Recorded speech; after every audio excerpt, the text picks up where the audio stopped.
10ನೇ ತಾರೀಕು ಸೆಪ್ಟೆಂಬರು ಉಗುಲವಾಟ ಗ್ರಾಮದಲ್ಲಿ Kerur police station ವ್ಯಾಪ್ತಿಯಲ್ಲಿ ಒಂದು ಇನ್ಸಿಡೆಂಟ್ ಆಗುತ್ತೆ.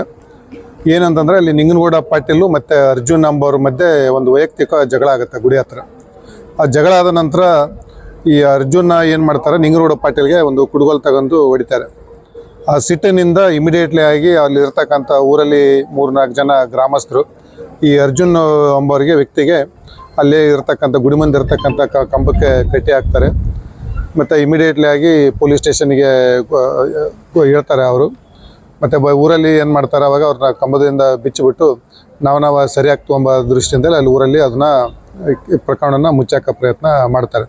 ನಂತರದಲ್ಲಿ ಅದು ಸೋಷಿಯಲ್ ಮೀಡಿಯಾಕ್ಕೆ ನಿನ್ನೆ ಗೊತ್ತಾಗುತ್ತೆ. ಗೊತ್ತಾದ ತಕ್ಷಣ ನಾವು ವೆರಿಫೈ ಮಾಡ್ತೀವಿ.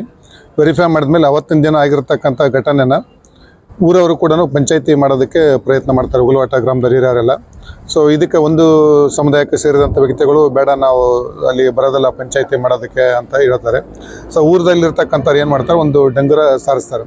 ಸೊ ನಿಮ್ಮ ಏರಿಯಾದಲ್ಲಿ ನೀವಿರಿ, ನಮ್ಮ ಏರಿಯಾದಲ್ಲಿ ನಾವಿರ್ತೀವಿ, ಯಾರೂ ಕೂಡ ಬರೋದು ಬೇಡ ಅಂಬೋದು ಒಂದು ಡಂಗುರನ್ನು ಸಾರಿಸ್ತಾರೆ. ಸೊ ಇದು ಸಂಬಂಧ ಪೊಲೀಸ್ ಇಲಾಖೆ ಗೊತ್ತಾದ ತಕ್ಷಣ ನಾವು ಪ್ರಕರಣವನ್ನು ದಾಖಲು ಮಾಡಿಕೊಂಡಿದ್ದೀವಿ.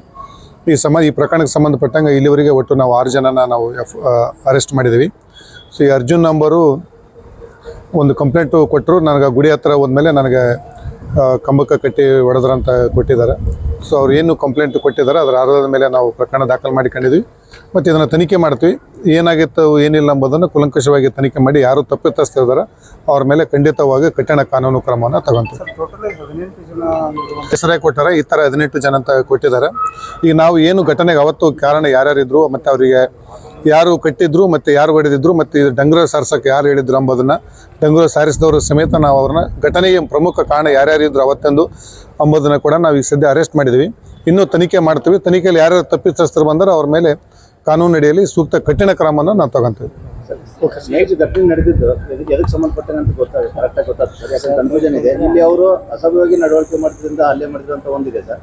ಒಂದು ದ್ಯಾಮವ್ವನ ದೇವಸ್ಥಾನಕ್ಕೆ ಎಂಟ್ರಿ ಆಗಿದ್ದಕ್ಕೆ ದಲಿತರ ಮೇಲೆ ಹಲ್ಲೆ ಆಗಿದೆ ಅನ್ನೋ ಒಂದು ಕಾರಣ ಕೂಡ ಇಲ್ಲಿ ಕೇಳಬೇಕು. ಇದುವರೆಗೂ ಮತ್ತೆ ಆ ದೇವಸ್ಥಾನದಾಗ ಇನ್ನೂ ಯಾರು ದಲಿತರು ಕಾಲಿಡ್ತಾ ಇಲ್ಲ. ಈಗ ನಾವು ಮತ್ತು ಜಿಲ್ಲಾಧಿಕಾರಿಗಳು ನಾವು ಆ ಘಟನೆ ಸ್ಥಳಕ್ಕೆ ಈಗ ನಾವು ಹೋಗ್ತಾ ಇದ್ದೀವಿ ಅಲ್ಲಿಗೆ. ಸೊ ಆ ಥರ ಏನಾದರೂ ಸಮಸ್ಯೆ ಇತ್ತಂದ್ರೆ ಮತ್ತೆ ಕ್ರಮ ತಗೊಂತೀವಿ.